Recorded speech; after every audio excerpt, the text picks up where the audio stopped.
5장 7절 다시 한 번 더 하겠습니다. 나 위에 다른 신들을 내게 두지 말지니라. 이 말씀은 나 위에 다른 신들을 내게 두지 말지니라, 이 말씀을 다시 한번 이 본문 기록의 의도대로 읽게 되면은 엘로힘 외에는 다른 엘로힘들을 내게 두지 말지니라 라고 쓰여진 이 본문의 의도대로 우리식으로 다시 읽게 되면은 하나님 외에는 다른 하나님들을 내게 두지 말지니라. 너 자신 외에는 다른 너를 내게 두지 말지니라. 예수 외에는 다른 예수를 내게 두지 말지니라. 성령 외에는 다른 성령을 아버지를 내게 두지 말지니라. 이렇게 읽을 수 있는 게 5장 7절 본문입니다. 우리는 하나님을 믿고 예수를 믿고 성령을 믿는다라고 하지만 사실은 그 하나님, 예수, 성령님이 이름만 같은 다른 신일 가능성이 있다라는 것을 신명기 5장 7절에서 말씀하고 있는 거죠.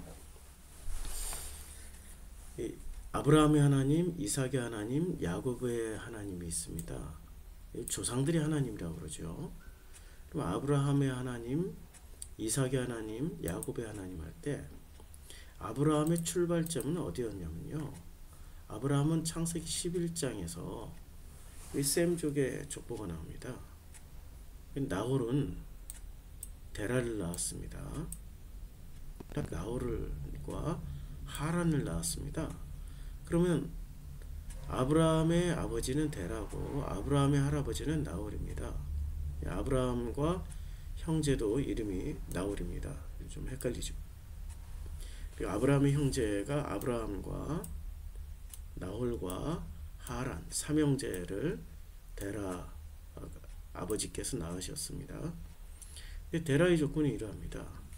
데라는 아브라함과 나홀과 하란을 낳았고, 그리고 아브라함이 첫째고 하란이 막내인 것처럼 보이죠. 하란의 아들이 롯이었습니다. 그러니까 아브라함의 조카가 롯인 게 맞죠. 그러면 아브라함과 나홀과 하란을 통해서 이제 롯이 나왔고, 그리고 이 아브라함이 가끔은 자기 아내 조카다, 누이다 이렇게 이야기를 했습니다. 그리고 족보가 여기서 나오죠. 11장 29절에 아브라함과 나홀이 장가를 들었습니다. 그러니까 첫째와 둘째가 장가를 들은 거죠. 아브라함의 아내 이름은 사레고, 그 다음에 나홀의 아내 이름은 밀가는 하란의 딸입니다. 그러니까 하란, 아브라함과 나홀과 하란 삼형제의 밀가와 결혼한 이 밀가는 하란의 딸입니다. 하란은 밀가의 아버지며 또 이스가의 아버지더라. 이스가라는 사람이 있었는데요, 여기서 이름 한번 언급되고 안 나옵니다. 그런데 이 데라가 아버지죠. 아들이 아브라함, 나홀, 하란이었고요. 데라가 그 아들 아브라함과 하란의 아들인 그의 손자 롯과 를 떠나서 가나안 땅으로 가고자 했습니다. 무슨 이유에서인지는 몰라요. 근데 하란에 이르러 거기에 거류를 하게 되었습니다. 데라는 나이가 205세가 되어서 하란에서 죽었습니다. 그러니까 이 데라는 어떤 사람이냐면 강 건너에서 우상을 숭배하던 사람이었습니다. 그러니까 우상 숭배자였던 거죠. 그러니까 이 데라의 족보까지, 그러니까 이 데라의 족보가 어디서부터 시작되면 셈의 족보는 이러하니, 창세기 11장 10절에 셈으로 시작됩니다. 그리고 이 셈으로 시작된 족보의 끝자락이 데라와 아브라함과 나홀과 하란입니다.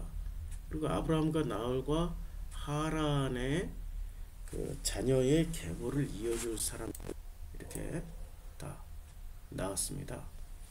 그리고 이 아브라함의 아버지 데라는 셈의 족보는 믿음의 족보인데 이 믿음의 족보와는 달리 하나님을 믿지를 않았다라는 겁니다. 그리고 그들의 고향은 갈대아인의 우르라고 했습니다. 그런데 이분들이 그 아브라함과 이삭과 야곱의 스토리를 보면요, 이삭의 부인을 어디서 데려오죠? 이삭의 부인을 이제 그 이삭의 부인을 어디서 데려오냐면 이삭의 부인이 저쪽 원래 데라가 출발했던 저 갈대 우르에서 데려옵니다. 그래서 그다음에 그 야곱의 부인은 어디서 데려오죠? 갈대 우르, 그 리브가의 고향, 아브라함의 고향 갈대 우르에서 거기서 라헬과 레아를 얻어가지고 옵니다. 거기서 결혼해가지고 오는 거죠. 그러니까 이 그러니까 야곱이 길을 떠나 동방 사람의 땅에 동방 사람으로 떠나요. 그 동방이라고 하면은 가나안 땅에서 동방이라고 하면은 거기 갈대 우르 지역이죠. 수메르 지역입니다. 그 수메르 지역에서 결국에는 라헬을 만났고 레아를 만납니다. 이삭도 마찬가지예요. 이삭도 사라가 이제 임신을 했고 이제 이삭을 얻게 됐죠. 그리고 떠날 때 갈대와 우르로 떠납니다. 그러면 갈대와 우르가 어떤 땅이죠? 갈대와 우르는 바로 이런 땅입니다. 하란은 그의 아비 데라보다 먼저 고향 갈대아인의 우르에서 죽었습니다. 그러니까 갈대아인의 우르에서 색시를 얻어오는 거죠. 아브라함의 아들, 아브라함의 손자의 그 부인들을 얻어오는 겁니다. 가나안 땅에서 얻지를 않았어요. 그럼 갈대아인의 우르가 어떤 땅일까요? 지금 여기 동방이라고 표현을 했고요. 그 다음에 욥기에서도 이 동방이라는 단어는 굉장히 중요한 단어로 많이 쓰여지고 있습니다. 동방을 한번 다 검색해서 찾아볼까요? 이 동방이라는 단어는 성경 전체를 통해서 볼 때 그 23번 동산을 창설하셨죠. 그리고 그들이 동방으로 옮기다가 신할 평지를 만나요. 그 다음에 자기 서자들에게 재산을 주어 자기 생전에 그들로 하여금 자기 아들 이삭을 떠나 동방고 동쪽 땅으로 가게 했습니다. 야곱이 길을 떠나 동방 사람의 땅에 이르릅니다. 그 다음에 이제 민수기 여호수아 쭉 건너뛰고요. 욥기에 보면은 그의 소유물은 양이 7,000마리요 낙타가 3,000마리요 소가 500개요 암나귀가 500마리며 종도 많이 있었으니 이 사람은 동방 사람 중에 가장 뭐라고 표현하고 있습니까? 가장 훌륭한 자다. 이렇게 동방이라고 표현을 많이 하고 있습니다. 그리고 이사야에서 보면 주께서 그의 백성 야곱 족속을 버리셨음은 그들에게 동방 풍속이 가득하며, 그러니까 이사야 동방 풍속이 가득하다. 그러니까 동방의 것들을 가지고 왔다라고 표현하고 있는 거죠. 그리고 이사야에서는 그들이 서쪽으로 블레셋 사람들의 어깨에 날아 앉고 함께 동방 백성을 노력하며, 이제 동방을 노력한다. 그러니까 이 동방이 굉장히 많이 언급이 되고 있어요. 마태복음에서도 2장 1절에 헤롯 왕 때 예수께서 유대 베들레헴에 나심에 동방으로부터 박사들이 왔습니다. 그리고 동방에서 그의 별을 보고 그에게 경배하러 왔죠. 동방에서 보던 그 별이 문득 앞에서 인도하였습니다. 그러니까 이 동방은 어떤 데냐면은 동방은 에덴 동산이 있었던 곳이고요. 또 동방으로 옮기다가 아니라 동방에서, 이거는 번역이 잘못된 겁니다. From the east입니다. 영어 성경에 동방으로부터 나서 거기에 거류하며 거기 머물면서 바벨탑을 쌓던 거죠. 그리고 이삭의 아내를 얻기 위해서 동방으로 사람을 보내고요. 그 다음에 야곱도 동방에서 아내를 얻어가지고 왔습니다. 야곱이 길을 떠나 동방 사람의 땅에 이르러서 그 동방에서 라헬과 레아를 얻어가지고 왔죠. 그러니까 이 동방에서, 그러므로 너희가 이사야 24장 15절에 보면, 그러므로 너희가 동방에서 여호와를 영화롭게 하며 바다 모든 섬에서 이스라엘의 하나님 여호와의 이름을 영화롭게 할 것이다. 어디에서부터 여호와를 영화롭게 한다고 그랬어요? 동방에서부터 여호와를 영화롭게 한다라고 했습니다. 그럼 동방은 어디죠?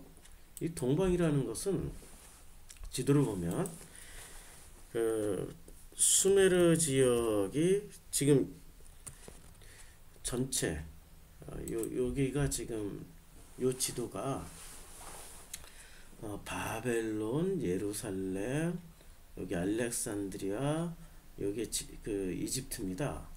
요 이집트 땅에 비옥한 초승달 지역을 중심으로 해서 우리가 이해를 해야 됩니다. 이 수메르 지역의 지도를 보면요, 여기 우루가 여기 있습니다. 여기가 우루죠. 여기가 우루. 그러니까 이 우루라는 지역이 요쯤 되는 거죠. 여기 우루가 여기 있죠.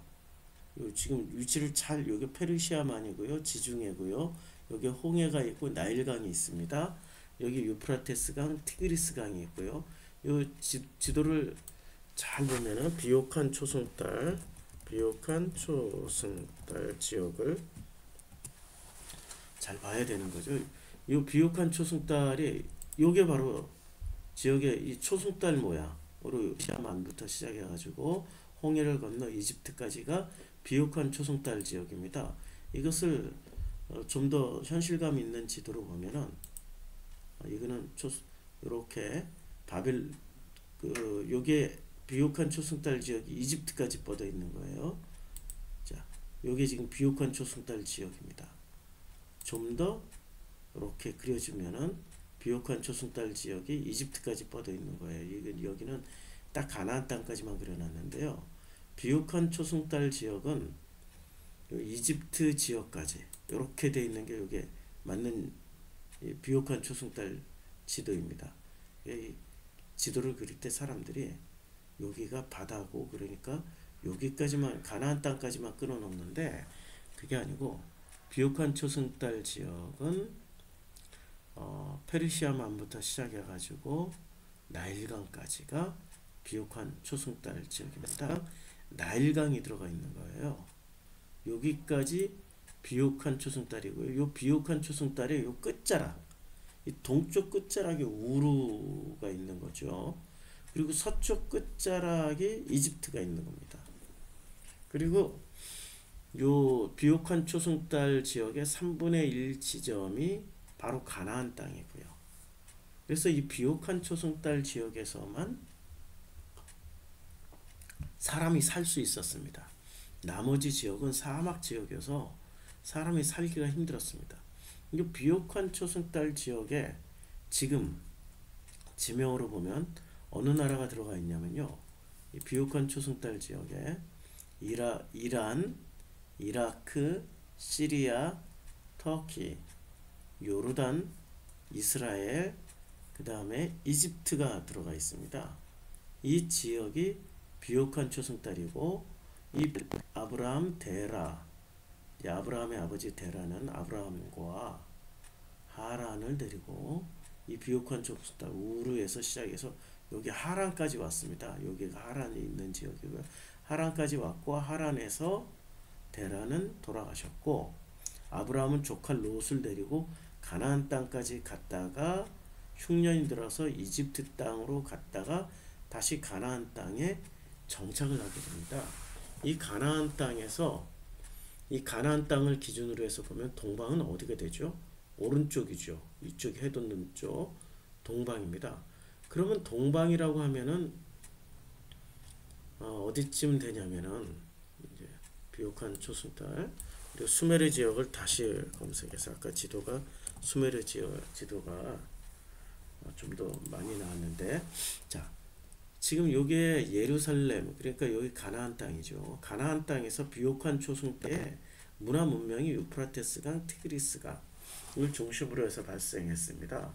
그러니까 에덴 동산을 묘사할 때 유프라테스강 티그리스강이 나오잖아요. 그럼 에덴 동산은 요 사이에 있었고 그 다음에 그 에덴 동산에 있었던 근처가 우루 지역일 가능성이 높습니다.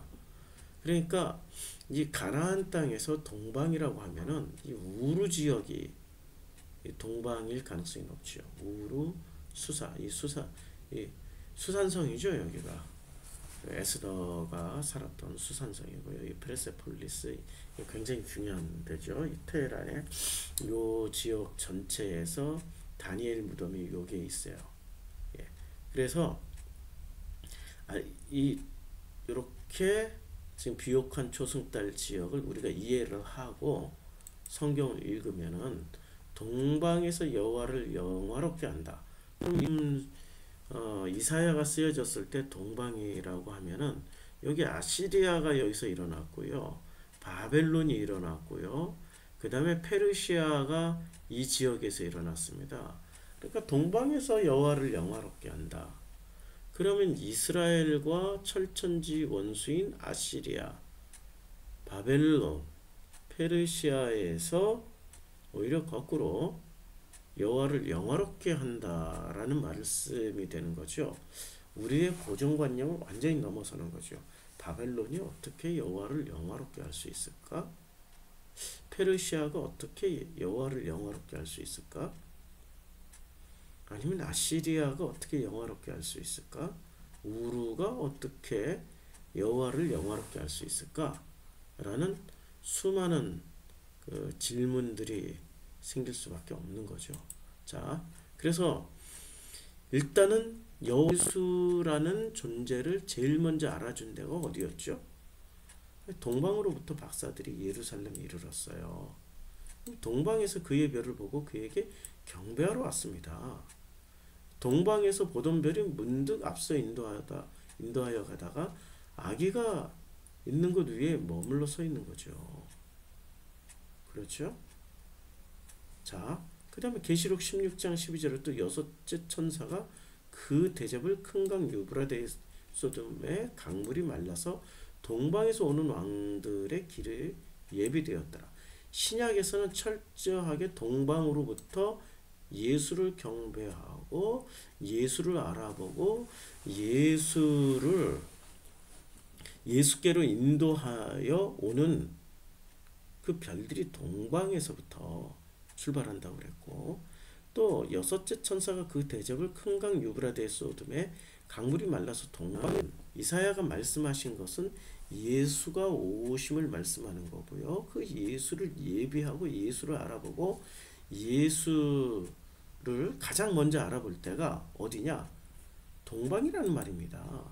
우리는 신기하게 우리는 구약 성경이 예루살렘을 중심으로 한 이스라엘 땅, 이스라엘 사람들이 가지고 있었기 때문에 우리는 이스라엘 중심의 사고방식을 할 수밖에 없습니다. 유대인 중심의 사고방식. 그래서 우리는 기독교인들이 유대인들을 굉장히 존경하죠. 태극기와 이스라엘기를 같이 들고 태극기와 성조기와 이스라엘기를 같이 들고 나오시는 분들을 볼 수 있지 않습니까? 이것은 그만큼 유대인들을 높이는 거죠.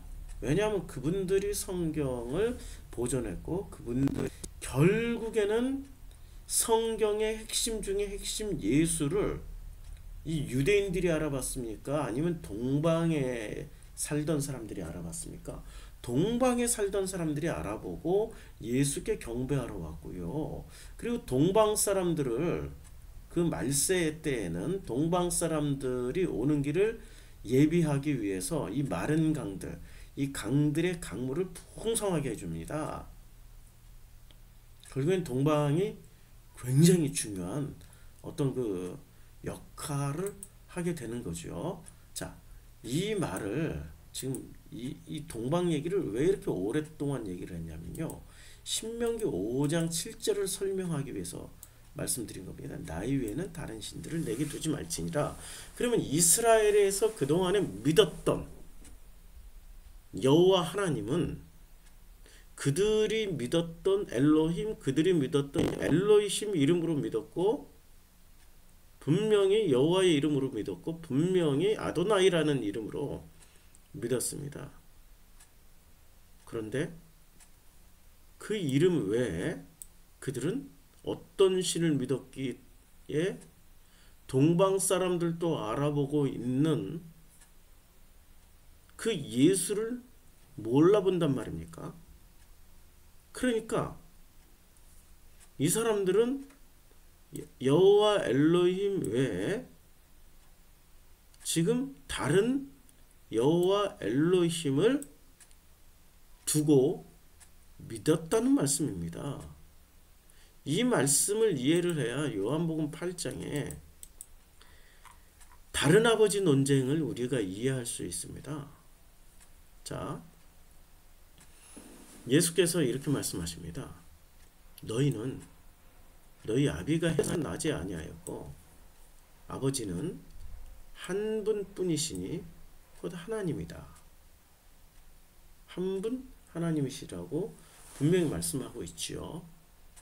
그런데 예수가 유대인들, 2000년 당시의 유대인들, 성경을 가지고 있었던 사람들, 이제까지 성경이 절대적 가치라고 생각하고 있었던 사람들, 그들이 말하는 성경에서, 그들의 읽어낸 성경에서 거기서 등장하신 엘로힘, 여호와 엘로힘을 아도나이라 너무 거룩해서 엘로힘이라 부르지도 못하고 여호와라고도 부르지도 못하고 오직 아도나이 주님이라고 부르면서 최고로 존경했던 그 엘로힘, 여호와 엘로힘을 그들은 일평생 믿어온 사람입니다. 몇천 년 동안 믿어온 사람들에게 예수님이 이렇게 말씀합니다.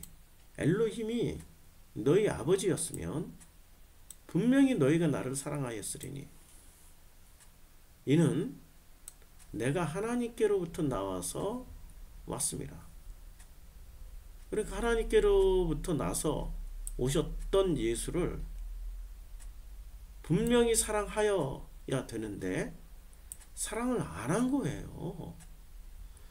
무슨 말씀입니까? 신명기 5장에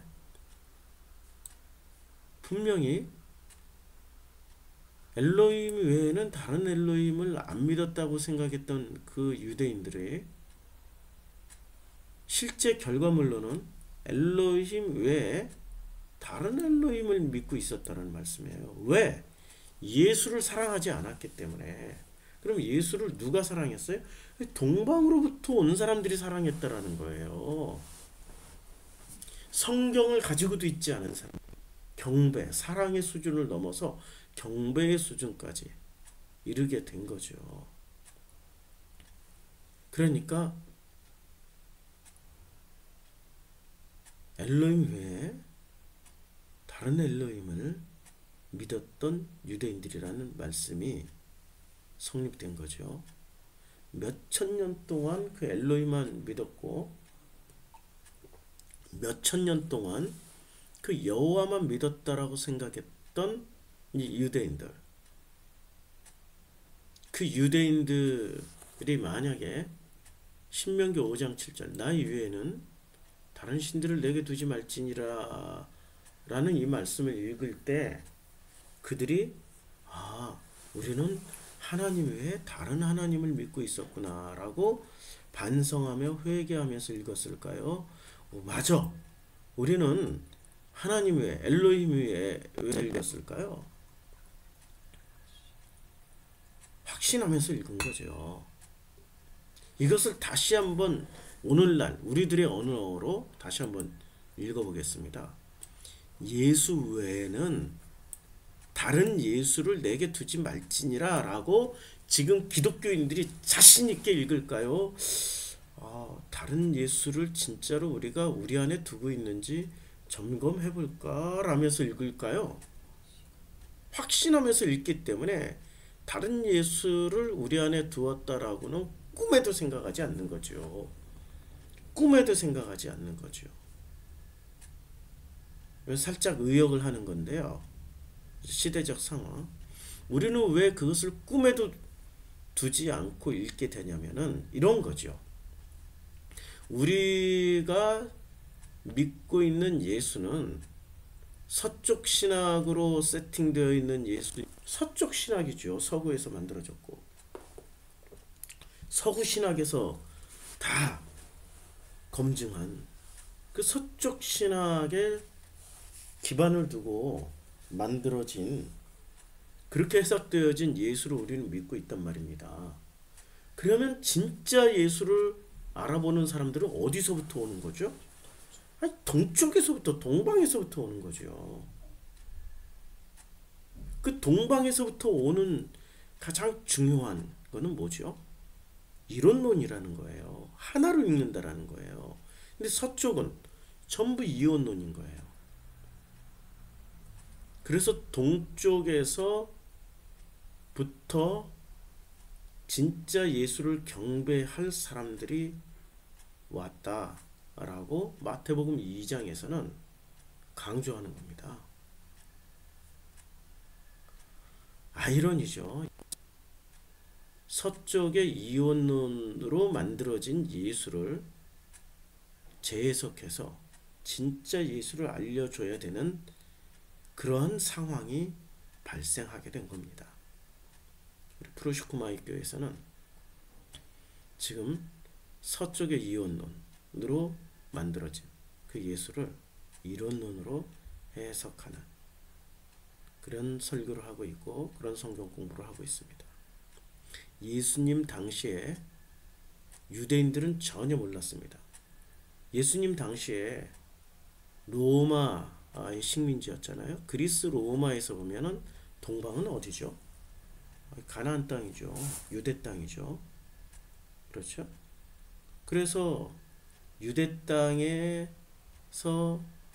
생겨난, 유대 땅에서 탄생하신 예수가 서쪽으로 넘어간 거고요. 동쪽은 어디입니까? 페르시아죠. 그때 당시에 페르시아.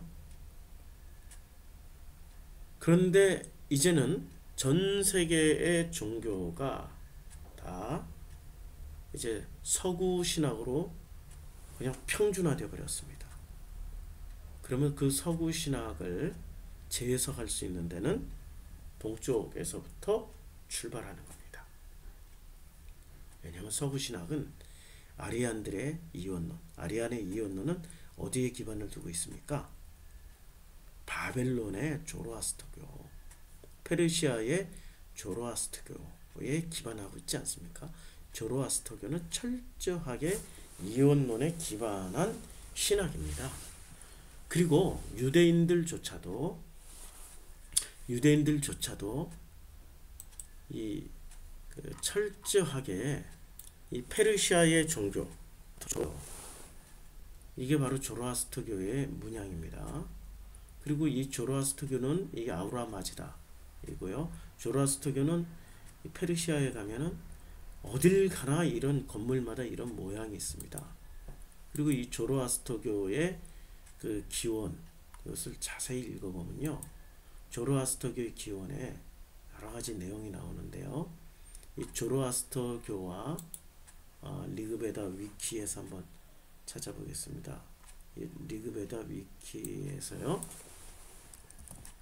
리그베다 위키에서 조로아스터교를 찾으면은 요 리그베다 위키가 아주 조로아스터교에서 자세히 나오고 있습니다. 그 조로아스터교에